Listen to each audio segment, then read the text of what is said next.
Uh, Good evening, Aurelio, and thank you very much for taking the time and joining me on this podcast, on this episode. So, just to present you to the audience, first of all, you are the vice president, executive vice president of Straumann and the president of North America. But before that, you had a very interesting career. So if you don't mind me, just share it with the people listening. Uh, you had your MBA from one of the most prestigious schools in Europe, HEC. A lot of people probably never heard of it in the States, but it's probably better than Harvard, in my opinion. And then you had you had economy degree in Spain, where you are a native, and then you went from finance and banking all the way to medical corporations and ended up in the dental. So that's been a uh, very interesting. You work for Medtronic. You were also a president of orthopedics division at the multinational MedTech. I believe it's part of the Medtronic, if I'm not mistaken. Probably I'm mistaken, but Yeah. Well, yeah, there's different conglomerates. I yeah. spent some time with a company called Wright Medical. Eventually, got acquired by Stryker. I also worked for a Chinese, originally a Chinese cardiovascular company called Microport Scientific. So I did my fair share in medical devices, but now I've been in dentistry for 3+ years, and very happy to be here. Yeah, yeah. I mean, you came, what a timing, January 2021, Oh yeah, just oh yeah. almost at the middle of the pandemic. I don't want to say at the tail of it. So that must have been very challenging for you. Well, Uh, yeah, I mean, I think for probably the biggest challenge I could see was that I was joining a very successful company. So if anything, my concern was I'm going to come in and things are going to start going worse. well, I can witness it's the opposite that happened. So, well, thank you for coming on the helm of it, actually, and for your friendship that you've shared it with me over those 3 years. And I really appreciate that you took the time also tonight. So let's dive into it. So it's a short podcast, but it's to the point. Uh, you know, a lot of people don't understand the difference. They know Straumann, but in reality, it's become Straumann Group. Yeah. So would you explain what is the difference or why the change? Sure. Yeah, absolutely. So, yeah, I mean, the origins of Straumann Group now, it goes back 70 years, as probably you know. I mean, it started in Switzerland, and we're very proud of that legacy. I think Straumann, if we're thinking about Straumann from the, implantology standpoint, Straumann, which was mostly a tissue level implant, for those listeners who are a bit more familiar with the history of the company, was mostly a single product that was evolving to have a more broader portfolio within implantology, but it still remained a premium brand. And I think over the last 10 years, the company started to diversify itself. With the acquisition of Neodent, we had acquisitions in Europe of other brands, whether Medentica or Antogir. We expanded into digital services. We made the acquisition of ClearCorrect on the aligner space. So the company started to become a much more diversified organization. So Straumann now was remaining the name of the legacy, premium brand, but it was not representing all the other brands that we have within the company. So at some point in time in the last few years, we decided to rebrand the group to Straumann Group, which is a house of all these brands. Obviously, Straumann is still the most recognized one within our, I think, illustrious legacy, so to speak, but we have many other brands. And that's why we have a difference between what Straumann Group, which is all the different brands, is the corporation, and then Straumann, which is the premium brand that we have in implantology. Well, thank you. And I mean, I kind of know it, but I just wanted people to Yeah. know because a lot of people did not realize how big the portfolio has become for the Straumann Group. So since we're talking about that, I'm going to divert a little bit and ask you same thing on the same. So you acquired two companies. You consider yourself the premium, which you are, and you acquired a lesser expensive, let's say, brands. Like Neodent and Ontogir. Ontogir is your last acquisition. From a timing standpoint, yeah, I believe that's correct. Yeah. Yeah. So Entogir, for people who don't know it, is a very well-known implant in France. Neodent is a big implant in Brazil. Yeah. Uh, why a premium company like yourself will buy a, I don't know how you call them anymore, not subprime, I don't know, Yeah. like a lesser expensive implant. Let's put it this way. No, no, I appreciate that. I think it's a very good question, Edgar. If anything, it was actually a very bold movement. If you think about it, I mean, Straumann being a very well-respected premium brand, Hmm. Swiss-made, you know, the company was performing very well already back, you know, I'm talking probably a decade ago and since then. But I think that was from our previous leadership in the organization and with the support of the board, I thought it was a bold move to say, well, the market, you know, can accept more brands than just this premium segment. If you look at how the evolution of implantology specifically, I mean, there's been a lot of different companies that have been successful, particularly in the regional markets. And as you mentioned, Neoden is very well known in Brazil. Anterior is very well known in France, but there's German brands, there's brands in the UK, there's brands in China, there's brands Yep. which are somewhat regional. And the thought process was, well, with the strength of the Straumann Group muscle behind it, we can take some of these regional brands and also make them more global in nature. And there is different segments of the market that are maybe, let's call it, more price conscious. I think the way we describe these brands is more challenging brands. I think what you were asking. So Yes, indeed. Yes. Yes. because it's not a question of quality. I think it's also very important. We stand by all our brands, but obviously Correct. the portfolios are different. The service offering is different. The value proposition is different. And you know, the market is growing. Obviously, you know that very well, Edgar, is that it's a huge market opportunity. We thought that one brand was probably not going to be enough. And in all fairness, when you look at some of our other competitors out there, many companies own more than one brand. I don't think we've been the only ones doing this. I want to believe we've been the ones who've been so far a bit more successful at executing on that strategy. But that's the way, that also goes back to the same logic of why Straumann Group as a house of brands and then all the different brand units performing on their own. Yeah, I mean that's I want to congratulate you guys for that bold move because a lot of other companies, look, Shine is a huge name and has multiple implant companies that they acquired. One from Germany did not do well in the United States. So it's really very commendable that you were able to do it and really expose the globally this kind of wonderful product that they are, you know, different, but they're good. Yeah, yeah, So, thank you. in a way, if we look at it, it's more of a, if you think about it, is you are acquiring, but means you're consolidating the market under one umbrella in a way and another. And that's been a big thing happening in the medical as well as in the dental. And we see that the trend has moved into medical practices and dental practices. So we see a lot of the DSOs or uh, single practitioners move to a group practice then or DSOs. So, and we've seen it accelerating after 2015, but definitely after the pandemic, it exploded, even reached New York City, where we thought that this would never happen. Why do you think this is happening? Yeah, that's a very good question, Edgar. I think you also see this in other industries. I mean, the answer I'm gonna give, I think, probably applies across sectors. I think it's a combination of seeing the right dynamics, both from a, I'm going to call it a buyer perspective and from a seller perspective. If you think about the seller perspective being, in this case, the dental office, right? The dentist, the specialist with their practice, historically, you know, you would be running your own practice. You come out of school, you join a certain practice. Eventually, you might end up owning it. If you're lucky, you own a few of them. And eventually, you want your exit, you're going to be retiring, and you're going to be selling that practice to somebody else.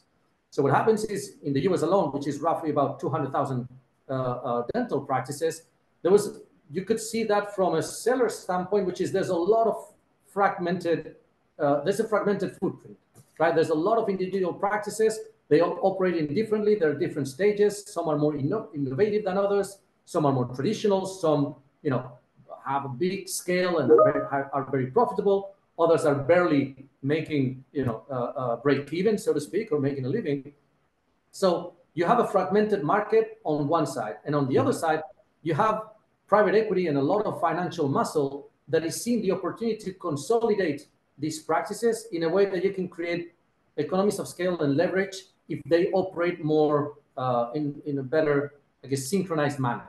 Mhm. So you have both sides. You have, you know, a motivated seller all these dentists retiring, and they need to find somebody new to come in and buy their practice. Otherwise, they don't have kind of their retirement fund or their exit. And you have financial institutions who are interested in buying. And this happens across industries. We've seen the same thing happening in devices. We've seen the same. Eye care, for example, is a very good example, but that has also happened.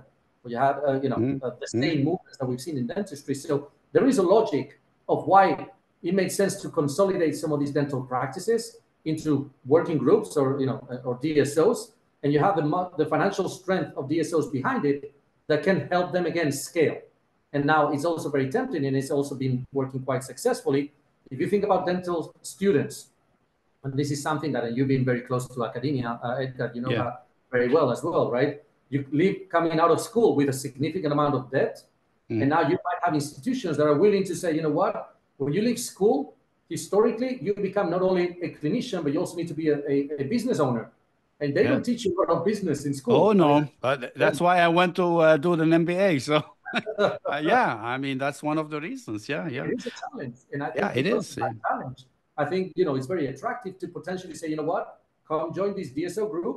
We can potentially take care or support some of the student debt that you have. And we're also going to be the ones helping teach you slowly about the business considerations, about clinical, and about being an implantologist in this case. So it's becoming also a very viable route for people coming right out of school. So you have the combination of people thinking about retirement and what can happen to them in the next 5 to 10 years and see what exits they could have, and students coming right out of school saying, hey, what do I go? Do I go the route of independent practice with the advantages and potential concerns that can bring? Or do I decide to join a DSO where there's already an established structure and I can get more coaching and support? And there's no right or wrong. It's just, the dynamics of the market. So I think correct. that justifies what we've seen. And I forgot to mention that you are a member of Harvard School of Dental Medicine Board of Fellows, so you have been exposed to knowing a little bit more about the dynamics from the dental students that they're graduating. So you're not saying it just as a Yeah. business corporate, Mhm. but you are also have your foot into the closer to the academia that you know. And I cannot second more that than what you said, because it's truly the students are coming out with a lot of debts. But I think that it is a trend that took place in medical, and it's inevitable for us in dental to go through. And do you think also that the technologies, the cost of the technologies, the cost of expansion has also played a role, that people cannot afford to buy a lot of these technologies and they don't want to be behind the curve? Don't you Do you think this is an important part or no? I don't think so, Edgar. I think that technology obviously is coming in, and you're at the forefront of that. I know that, but technology's come, into dentistry over the last 5 to 10 years is incredible. The Mm. level of innovation and technology that's coming Mm-mm. to practice, but I don't think that that's necessarily changed the approach or influence why the DSOs have become, a much bigger part of this market. I think technology is just looking at ways that, practices can operate more efficiently. They can Efficient. create more productivity. Obviously, we can talk a lot about workflows and Yeah. about solutions, but I don't think that that's necessarily affected, the DSO trend. If anything, the one thing I do know is obviously, and as private equity organizations work, usually is, calculating the value of a practice based on multiples on EBITDA. And I Hmm. know you've had some podcasts also talking about, financial considerations. I think Yeah. that's a very important point. Yeah. And I do think that there's also something to be said about how a practice is valued, depending on how much they're embracing new technologies and efficiencies, because that creates leverage and that creates Yeah, scalability. because that becomes an asset that they are That's right. purchasing or they're That's right. selling. So Yeah. yeah, no, that's interesting. Uh, so so to stay into that focus of the dental corporation and so on, a key focus of these DSOs, they, basically, or the dental corporations, let's put them, because somehow the connotation of a DSO has become vilified in dentistry. Let's say this kind of dental corporations that they are uh, doing or purchasing the practices. So they are their goal is to modernize and streamline those kind of practices. That's what they try to do, and to introduce also technologies that can make workflow better. And Mhm. I know for a fact because I've invested in your digital perspective, but let's hear it from the person who, you inaugurated recently a big plant down in Texas. I know for a fact, but people don't know how much Straumann has grown Mm. drastically into the digital. Would you please tell the audience what, how much you invested, how you are going? You don't have to say numbers of investment, meaning Yeah. what are the technologies and how's the perspective that you're looking for, and so on and so forth. Yeah, absolutely. And to be very fair, I don't think we're the only ones. Again, I mean, I think in some cases, Straumann is at the front of some of these investments. In some of the cases, we've been playing catch up to what the market has been doing. But I think we're in a very good place now in terms of embracing the different innovations that have been coming into dentistry, whether it's, scanning or printing, milling. I think we're particularly interested in software solutions and connected services. I mean, I do think there's something to be said about the value of validated workflows. The best way I could describe it is that I think that anybody who embraces technology in any aspect of life, you're really only doing it for one of two reasons. You're doing it because of the customer experience. It's just a better experience overall. Think about your daily life with your phone and your apps, and the second, so the ease of use, or it's more pleasant to do it a certain way. The second one is just to find efficiencies and gains in productivity. And I think if you can do both, then obviously that is the that is the ideal Yes, solution. And I think absolutely. as Straumann, we've invested very, very heavily in CAD/CAM solutions and centralized services. But everything we do, the idea is that, for one, most of our offerings are open platforms. Some other companies decided to have closed systems. Yes. And again, there's no right or wrong. It's just a different philosophical approach of how we operate. We're not so obsessed about making sure it's a closed system as much as making sure that the systems talk to each other. That goes back to the principle of ease of use. And we also strongly believe in validated workflows to make sure that everything we do, and I think that stands by the history of quality that we have as an organization, making sure that everything we do can go end to end, provide a 360 solution to the customer. So yeah, this is something that we heavily invested on, and we're going to continue to invest. Yeah, no, I love it. I espouse almost everything from you guys, Yes. but the good things, it's important for the audience to know that you mentioned something about the connectivity and the universal use, not to be closed. A lot of people have done it before you. They close their systems and they hit the wall because people don't like to be locked in digital. That's something I learned over the years. But you have come with a lot of interesting solutions. Now you are growing them even more. You came up with that website, X.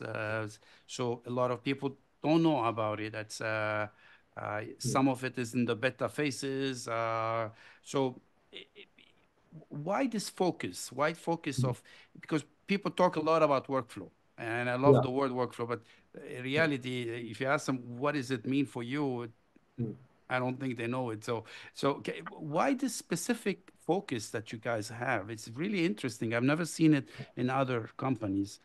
Yeah, no, sure. I mean, I think the one thing we unveiled our corporate strategy, and this is public information. Edgar, you have a lot more insider information than the general public, but I can share the public information. And Yeah. we unveiled our corporate strategy already a couple of years ago. And that one of the remarkable things about it is that we defined that we want to be the most, and this is our corporate mission, but we want to be the most innovative and customer-centric company in oral care, right, in the world. And I think in that respect, the customer-centric part is really what's driving a lot of our digital investments and a lot of the decisions that we're making. We want to be very customer-centric. We want to put ourselves in the shoes of the clinicians that we work with and see, okay, what can make your life easier? How we can make sure that you can take care of patients and we can help you take care of everything else.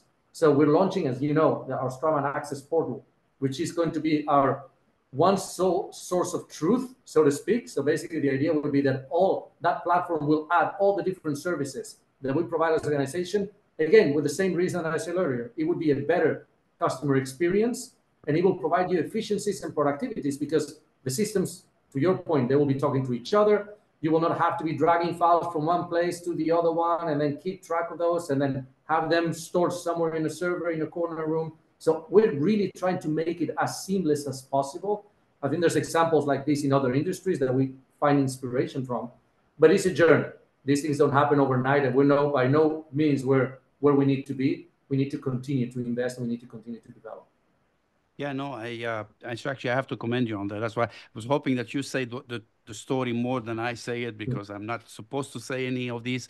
But in reality, you know, since I was doing this dual masters, one of it is the healthcare leadership, and I learned how much where the medical are have they moved forward, and we don't. As a dental, we are way behind in a lot of things, especially in connectivity to make our work more efficient. For instance, I'm just going to, you know, throw in one bone that, uh, like, I have double locations. So if I take a CBCT in one location and I go to see the patient on another location because I'm there that day and it was better for the patient, I have to download that DICOM, send it, and then reopen it in my office. While in the medical world, everything is cloud-based, and you can open it at anywhere you want. So we're still far away, but I know that you guys are looking for the future. So I just wanted people to know that how much we are still behind, and how much you are thinking way ahead. So kudos to you guys, and Well, definitely Aurelio, you have a lot of these ideas yourself. So that's a perfect example. That's exactly the one. Those are the kind of things that we're trying to tackle. Everything we're doing is cloud-based.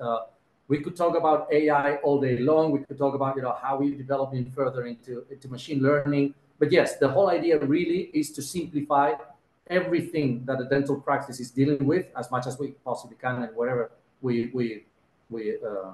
we're invested in and wherever we're acting on, to free up the clinicians' time to do what they do and the best. staff, yeah, and the staff. And the staff, Yeah, absolutely. yeah.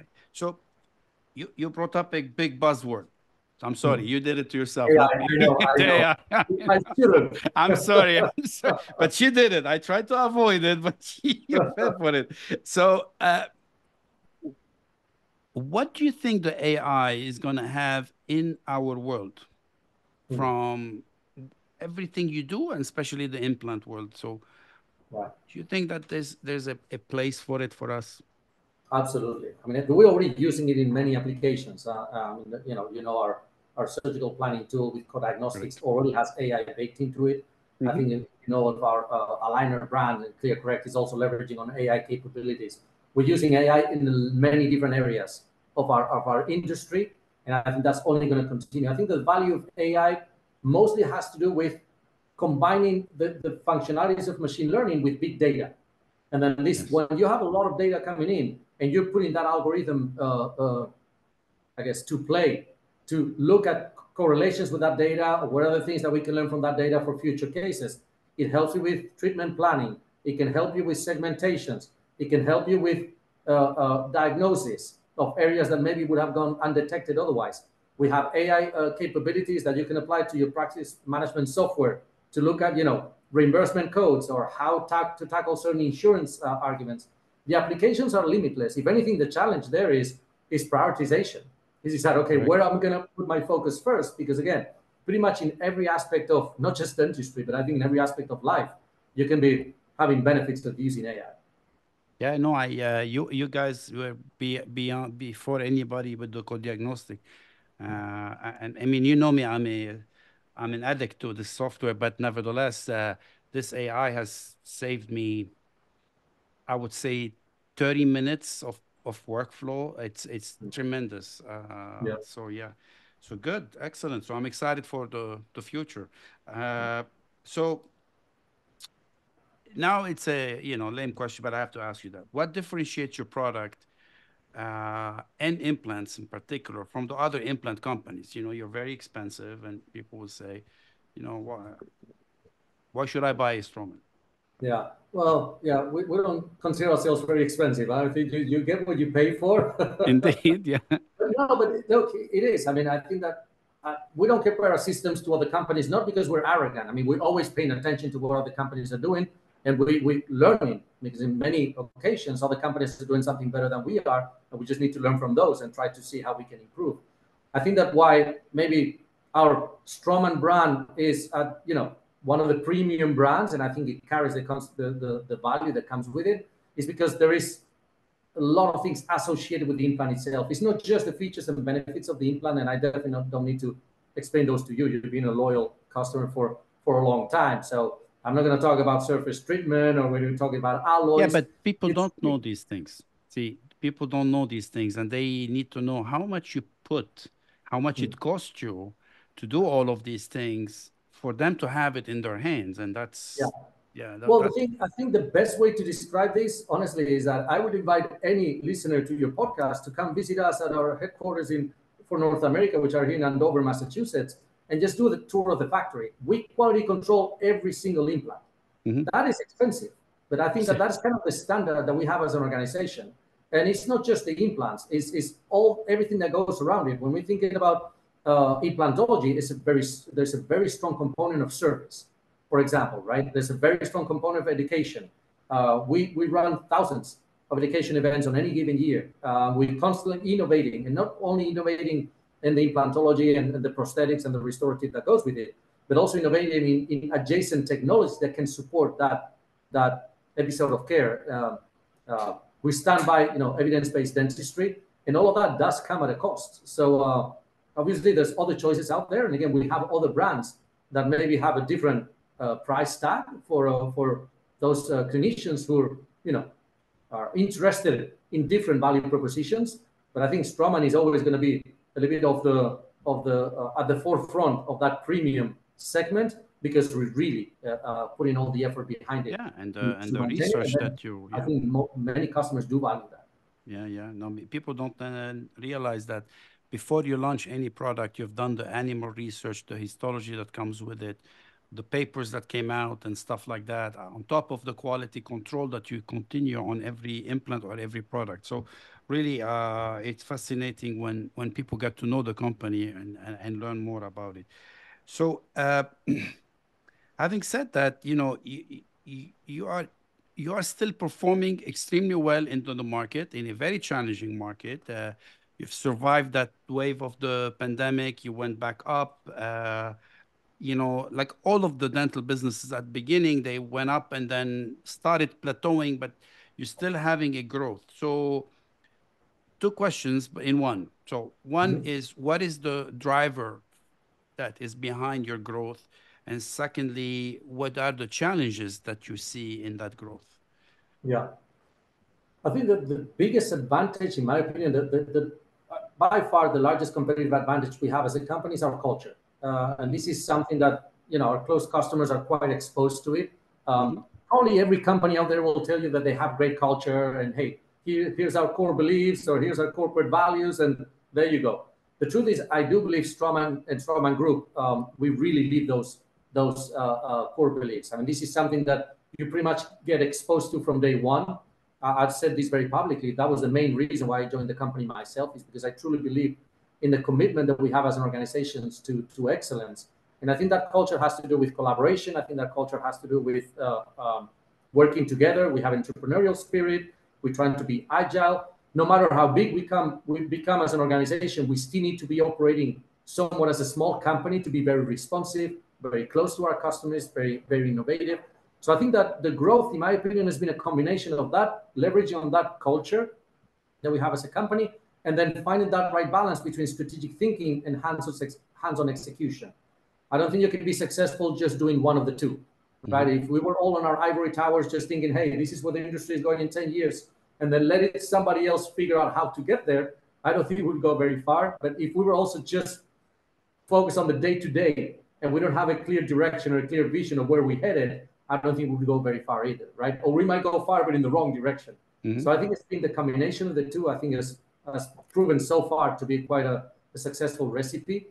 As to what is the potential obstacles to our own growth, honestly, I think that the market is still growing. I mean, we're in a great, fantastic market in every area that we operate, whether it's in implants or it's in aligners, or in digital tools, or it's in CAD/CAM solutions. There is organic growth because of population dynamics. So we know there's going to be more and more needs for all these services or all these cares in the years to come. And I think we're just very well positioned to capture many of those. If anything, we have the advantage of, or the challenge potentially, if I was looking at it from an obstacle standpoint, of just prioritizing. Where do we put our focus, right? I think that's probably a key of management. If you define management as to, yeah, we're just allocating resources to different objectives. Well, is how many resources do we put in any of these buckets? So the biggest obstacle for us is really where do we prioritize? What direction do we give ourselves? But afterwards, I have a very strong conviction in our ability to execute. You know, one thing that I didn't mention in your bio, which I know about you, is you founded the Shared Avenue Venture Oh yeah, LLC. You are an angel investor. So yeah, that's for people that don't know these things. It's interesting. You are an investor your own yourself, and you yeah, are yeah. you have a good sense of business. So do you want Well, to elaborate about that? sure. No, no. It's a very humbling exercise, huh? Because for one, whenever you're looking at startups, and this is a side thing I have, but whenever you're looking at startups, you never know which are the ones that are going to make it big, right? And which Correct. one is the unicorn who's going to turn into a multi-billion-dollar company. Mm. And 9 times out of 10, you're going to get it wrong.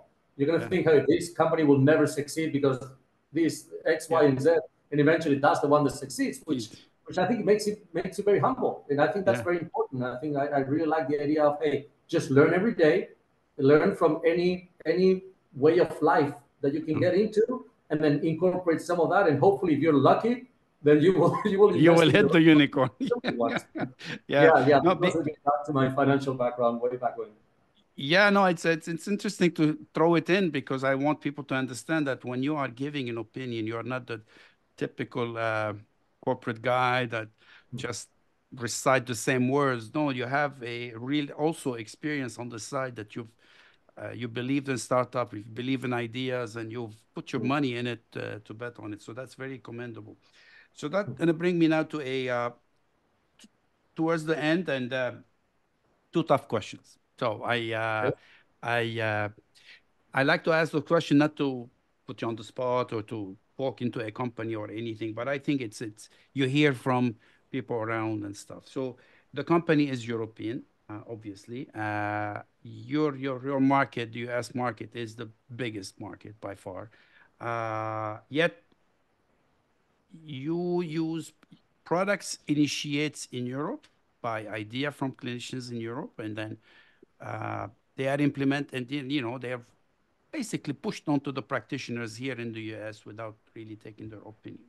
So, how would you tell the practitioners in the US that it's not done in any way, or how it is it done? And so, I think you got the picture of what I'm saying. So, No, no, no. And look, it's a fair question. I mean, I yeah. do think we're obviously very proud of our Swiss roots. Hmm. I think that we've also, that goes with the notion of, that people can think about Switzerland in terms of quality and in terms of innovation. And I Yeah. think we do carry all those things. And I could share plenty of anecdotes, and maybe you and I will do that with a glass of wine Yeah. sometime. But that really is the way we operate as a company. But it's true that with that also comes a little bit of the proximity that our R&D function has had with clinicians, which were in that kind of environment. I think we need to probably grow more to act as a true global organization, and we are, as you know. I mean, we're very present in North America, but we're also very successful in Latin America. We have a booming business in Asia Pacific, and obviously, let's not even talk about China because that's a huge market, but we Hmm. also perform very, very well. And I do think that trying to operate a bit more as a global company is something that we still need to do a better job. So I cannot disagree with you on that one, Edgar. I think that is one of the many things that we need to continue to improve on. Yeah, I mean, thank you for this, for taking it candidly, because, you know, sometimes we wonder about the alignment of the business that you guys have with the certain clinicians and certain foundations that you support, like the ITI, for instance.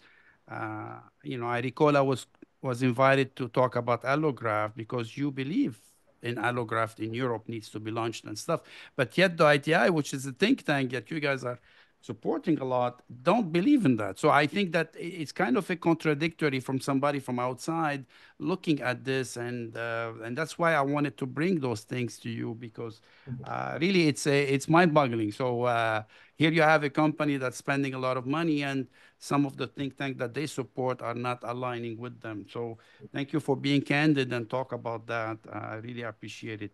So now brings us to the last part, which is really important for us because you come from Europe originally. I grew up in the United States. The population is aging in Mhm. all the industrialized world, and that's something that I've been hammered with it during that healthcare leadership that I've been doing.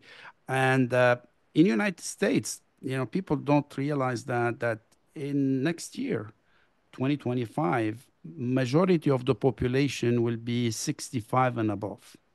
Basically, the baby boomers will hit the 65, the last one of them, the last of the Mohegans. So that will become 25% of the population with a birth rate that is declining all over. Those people are going to live long.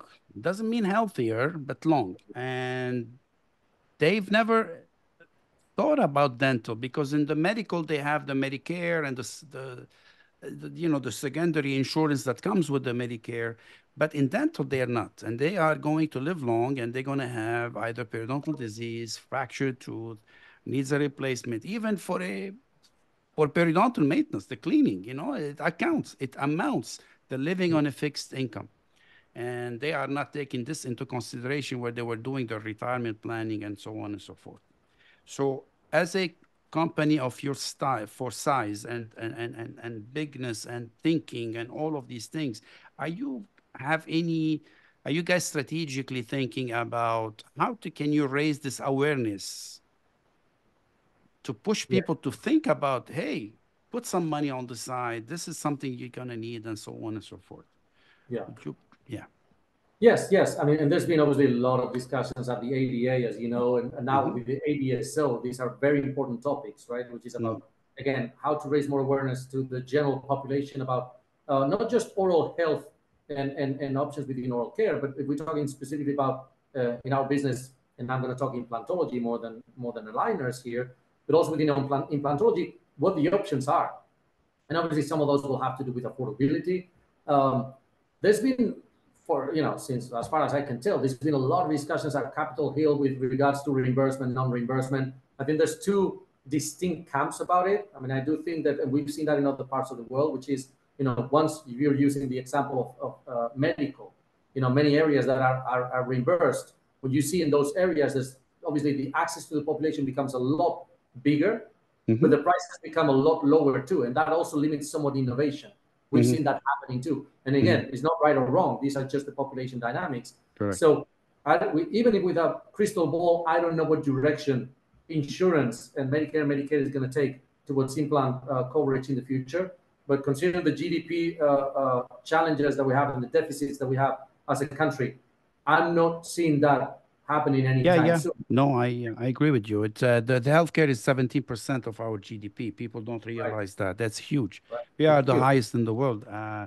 But but let's put it more as how can we tell the population themselves to Mm. start thinking about a fund for themselves in the retirement fund. And that's what I think that, if I may tell you that if you guys spearhead this, that can be a tremendous amount of service Yeah. because you have a bigger reach than one person saying it on podcast. So, So we take several avenues. I mean, as you know, the success of our company is being based on our partnership with clinicians. And I mhm, think in that respect, the general dentists also have a lot to say about how they educate their patients as they keep coming. And these are mhm, recurring patients that they've seen for decades at a time. So not only is prevention, that has always been there in taking care of your oral health, but also in terms of alternatives. If at some point in time you're missing one tooth, I think the numbers in the US are staggering in terms of the number of Americans that are missing one teeth.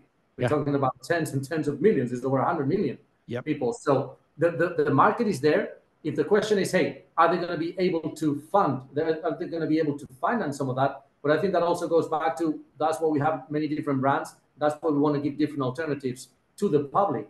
But it still goes back to the awareness: is do they even know? And if they haven't heard it from the general dentist, we also have some initiatives going on to create awareness directly to correct. patients. And we have for example, we have a website called Teeth Today that is creating a bit of options for people who go online and they want to find out, hey, I'm missing a tooth and I want to type tooth replacement. Now, I don't know if you've done it in your spare time, Edgar, but all you see is bloody pictures of surgery, which for a doctor like you, a surgeon like you, or for somebody who's been in my position for some time, it doesn't bother me at all. That's our day to day. Yeah, But for but the somebody, it's a complete put off. If I yeah, type that and I see online all that is, I'm going to stay as far away as possible from yeah, that. And the money is not even a consideration, right? I want correct, to avoid that situation. correct, So yes, changing the dynamic, understanding that what the patients don't want surgery, they want teeth.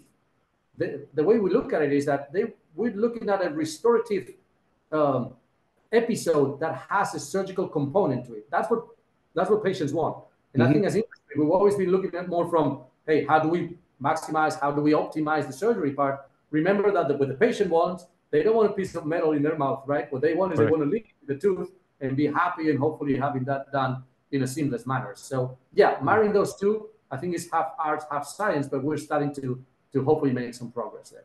Good, good, excellent. I'm happy to hear that. So at the end of it, so do you have any advice for young practitioners or practitioners that they want to do the best in there and to pick a great product? What is your wisdom at the end?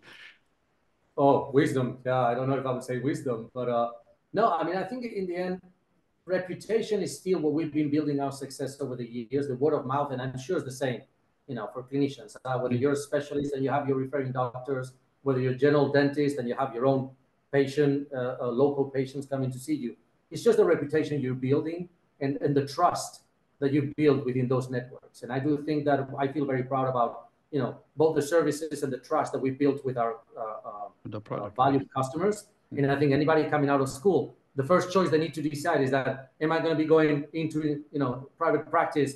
Am I going to be joining a DSO? That in itself is a big decision. They also need to decide, obviously, if it's a specialty, if it's a perio like yourself or oral surgeon or prosthodontist, they've already made a decision within school of what they wanted to do next. But if it's a general dentist, then they still have a lot of other decisions to be made once they set up in practice. And if one of the decisions is, hey, should I start using implants? Well, then they need to make sure that they receive the level of education that they need, because they didn't get that exposure in school, as you know. mhm. But that trend is happening. Whether we like it or not, general dentists are placing implants at a Yes, faster and faster rate. So we feel yes, we have the responsibility to train them responsibly to make sure that if that happens, it happens with the patient best interest of the patient in mind. So there's a lot still to be out there. I don't think those are words of wisdom as much as some common sense. But yeah, I mean, obviously we're delighted if they can consider Straumann Group as an option, hmm knowing that there's a lot of alternatives out there. yeah.